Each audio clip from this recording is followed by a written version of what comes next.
Hi, everyone, I'm Dan Abrams, and this is Court Camp. Ready to take your place? Yeah! I'll kill all you do. I hope you die in prison as well. You've had 2 girlfriends that have gone missing, and the last person they were seen with is you? First up, we're in Harrisonville, Missouri for the verdict in the trial of Kyler Yost. The 32-year-old's charged with 1 count of murder and 1 count of manslaughter in the deaths of his former girlfriends Kara Kopetsky and Jessica Runyons.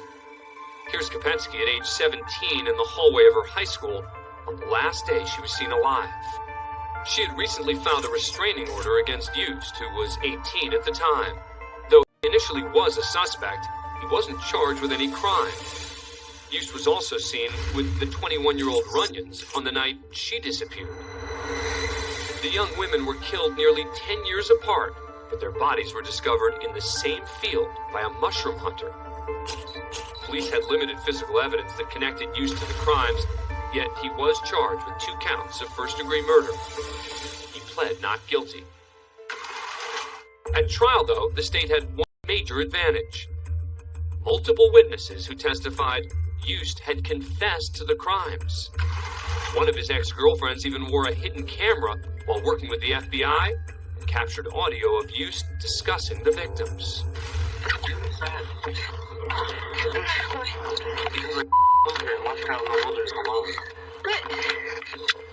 Spirits just roam the forest.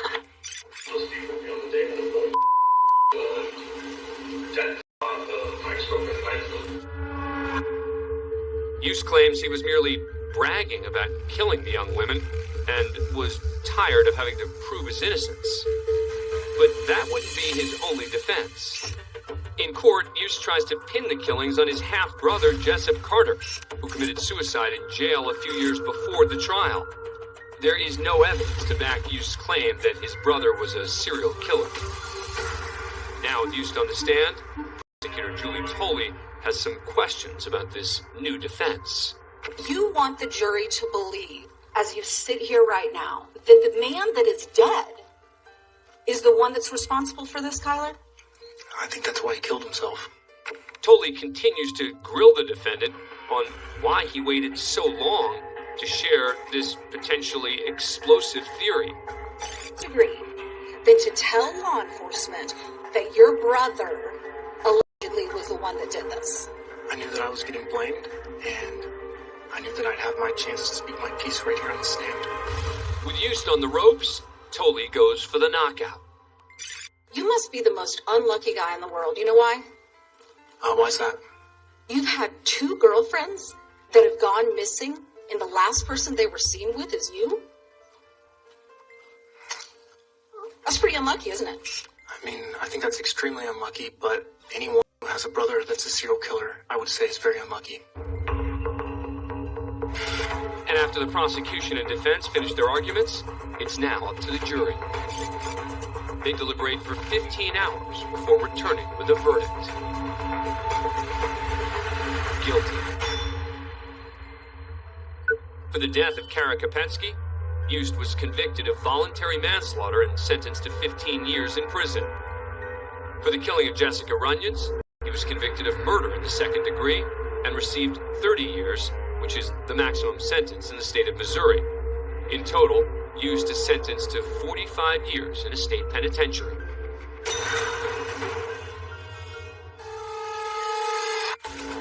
Next, we're in Missoula, Montana, for the sentencing of Francis Crowley. The 33-year-old pled guilty to criminal endangerment, child criminal endangerment, and no contest to assault on a minor after he abandoned his 5-month-old nephew in a remote area of the Lolo National Forest. Crowley, who was camping in the area at the time, was high on methamphetamine and bath salts when he crashed his car on a remote mountain trail with the infant in the back seat. Crowley claimed that his nephew was too heavy to carry to safety, so he laid him face down on the ground, covered him with sticks, and walked away.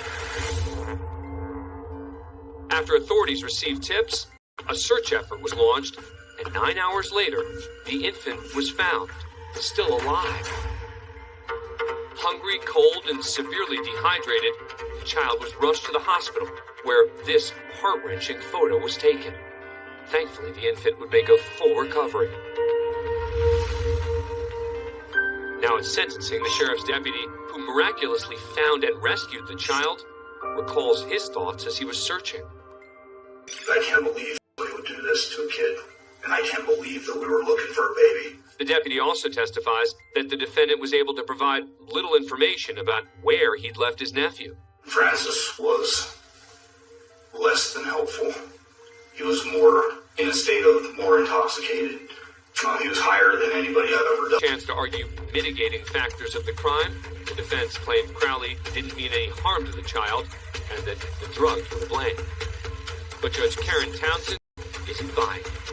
I think that there was no harm to him by putting him face down on a mountain, buried in a bunch of sticks. That's no harm. I don't think that he's injured.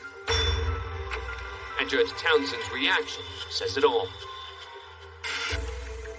Now, before learning his sentence, Crowley, who's appeared distraught throughout the hearing, speaks for himself. This has completely changed my life. It doesn't matter what sentence it is that I get. I'm just all like, it's done. Like, I need help though. I'm gonna go to prison and what?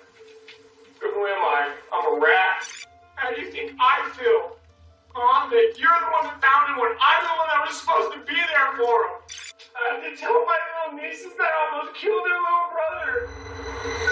Francis Crowley was then sentenced to 30 years in prison for the criminal child endangerment charge, with 10 of them suspended, bringing his total sentence to 20 years. Judge, I'm an adult male. I don't need to be assaulted like that. Next, we go to Maui, Hawaii, for the trial of Stephen Capabianco. He's charged with the murder of his pregnant ex-girlfriend, Carly Scott. Capabianco was the last person to see Scott alive the night she disappeared, and police believe Capabianco killed Carly because he didn't want to be a father. The victim's body was never located, but police did find Carly's burnt-out car and pieces of her clothing. Capabianco was charged with second-degree murder. He pled not guilty. But since the trial began, things have been tense between prosecutor Robert Rivera and defense attorney John Apo. How can I not ask whether he's in cahoots with the prosecutor? I object for the baseless accusation right now in front of the jury. During cross-examination of Phaedra Weiss, the victim's sister, Rivera challenges Apo's entire line of questioning.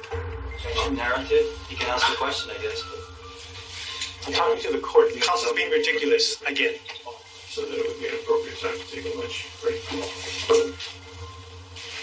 Yeah, I'm going to object to counsel just calling me a dummy as he's walking by. According to Apo, as Rivera's heading to the table, he calls him a dummy. First of all, if it happened, I didn't hear it. Ask him if it happened. Wait. You dummy. Wait. Okay. Let's bring the cameras in. All right. He can address the two attorneys. It's not going to be tolerated. It will be dealt with. Judge, I'm not denying I said that under my breath. I did on the way back to my counsel. I did say that. But I was not looking at Mr. Apo, looking at him at his face. But I did say that. Apo finds the state's argument almost laughable, and the judge steps in. You're both under a lot of pressure. That's no excuse, by the way. So I don't want anyone displays similar to what just occurred in front of the jury. That applies to you as well, Mr. Apo. If I just like, absolutely. But Apo refuses to let it go. You know, I'm just trying to do a job here. And I got somebody calling me a dummy. Finally, Rivera puts an end to this feud. You understand, apologize. Apologize to who? Me? For the court? Mr. Apo. He's addressing me. Mr. Apo. I heard him apologizing to somebody, and I was just wondering whether he was apologizing to you or me. Why don't you guys both just settle down? The attorneys head to their respective corners and refocus on Capabianco's trial, who, if found guilty, would go to prison for the rest of his life. After more than 6 months of testimony, both sides rest and leave it up to the jury, who who return with a verdict. They were cold, they were calculated, and self-centered. And for that, you must serve an extremely severe penalty. Capobianco sentenced to a minimum of 50 years in prison, 40 for the death of Carly Scott, and 10 for arson. He's currently appealing the verdict.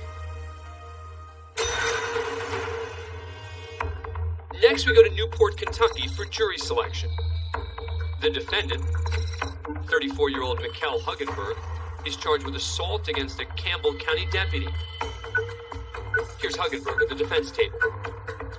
While the attorneys are at the bench speaking with the judge, Huggenberg gets up in the direction of the potential jury.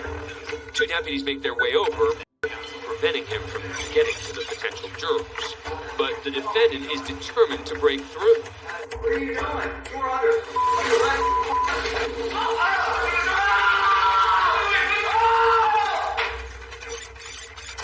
What are you doing? You're under arrest. After Huggenberg slugs one deputy, a taser can be heard. The electric jolt came from a device attached to his ankle. You're under arrest. Despite the tasing, Huggenberg continues. Of course, he's the one about to be placed into cuffs. You can take it back to the cell, and then I'll talk to the attorney. Give me the other arm. These people, somebody come back and say these people are under arrest. Huggenberg continues to protest his treatment by deputies. What are you doing to my arms? Nobody else. Huggenberg's removed from the court and slapped with an additional assault charge. Huggenberg is found guilty, and combined with his original charge, is sentenced to a total of 12 years in prison. What's it like to use a sawzall to cut a woman's head off? Next up, we're in Jacksonville, Florida, for the trial of Russell Tillis. The 59-year-old was charged with kidnapping, first-degree murder, and abuse of a corpse after the dismembered body of 30-year-old Joni Gunter was found buried on his property. Tillis, who was already in jail for allegedly assaulting two police officers when Gunter's remains were discovered, maintained his innocence. But using a confidential informant, investigators secretly recorded conversations with Tillis, including a grisly confession the prosecution focused on. This man chillingly and amusingly describes how it's pretty easy to dispose of a body after killing it by using a sawzall, a reciprocating saw, to dismember the remains of a human being and bury them in various locations. Prosecutors allege Tillis had held Gunter, whose sister believed she'd become involved in prostitution, captive in his home and sold her to other men for sex before killing her. Despite an apparent jailhouse confession, Tillis pleaded not guilty, claiming the entire confession was fabricated and that he actually knew he was being recorded. So why admit to a murder he did not commit? Tillis claimed he was suicidal at the time and actually trying to get the death penalty in order to escape the potential 30-year prison sentence he was already facing in his other assault case. Your plan is, I'm going to tell the world about the dismembered body in my yard, so multiple years from now, I might face the death penalty. That was your plan. It's called suicide by state. Suicide by cop I've heard of, where a person would attack a police officer and kind of force that police officer to kill them. It's certainly a branch off of suicide by state. After recanting his confession, Tillis attempts to pin the murder on his brother, Claude Tillis, who he says showed up at his house with the body of Joni Gunter in the trunk, and there was a mass amount of blood on her chest when she was dead. When pressed for more information, after speaking in detail for more than 2 hours on the stand, Russell Tillis decides it's time to bite his tongue. What did you do with her body to get Joni Gunter out of that trunk? Well, at this point in the interrogation, I am going to claim the Fifth Amendment, and I'm not going to make any more statements regarding that question and as a means to protect myself from any future association, but you can continue to ask me questions, and I will not answer them. And Prosecutor Mizrahi does have more questions. So, in front of the jury, he unleashes a question hailstorm. Who buried her? What's it like to use a sawzall to cut a woman's head off? Did the sawzall blade wear out when you were cutting her shoulders? Did you use multiple blades? Hypothetically speaking, of course. How long does it take to chop up a human body? I will concede to telling you, Mr. Mizrahi, that I knew Miss Gunter was buried in that backyard. I knew the condition of the body, and I was present. But you can continue to ask me questions, and I will not answer them. Despite his lack of answers, the jury had heard enough. Russell Tillis was found guilty of kidnapping, first-degree murder, and abuse of a corpse in the death of Joni Gunter. He received 2 life sentences without the possibility of parole after the jury failed to reach a unanimous decision for the death penalty. Next, we're in Dayton, Ohio, for the sentencing of Harvey Lee Jones. The 34-year-old was found guilty of multiple crimes, including kidnapping, aggravated burglary, and 2 counts of aggravated murder. Jones had only been out of prison less than a year after serving time for previous charges of attempted rape and aggravated burglary, when he broke into his ex-girlfriend Carly Hewley's apartment and shot and killed her and her friend Demetrius Beckwith. And during trial, it was revealed that Carly Hewley's young son witnessed the deadly encounter. That 10-year-old boy watched as the defendant yelled at his mom, Demetrius, and as his mom and Demetrius begged for their lives. He then watched as the defendant shot and killed his mom and Demetrius. Now at sentencing, Carly Hewley's mother shares an emotional victim impact statement with the court. When Carly was murdered, it left a huge hole in our hearts. She loved her family. She loved... Before learning his sentence, Jones is also given an opportunity to speak, but rather than addressing the heinous crimes, he turns around and faces Carly Hewley's mother to state his innocence. That's not me at all. That's not me at all. Representing, I've been standing by my innocence since day one and continue to stand by it. It's only right. But before he can continue, Carly's mother stops him in his tracks. Let me just tell you that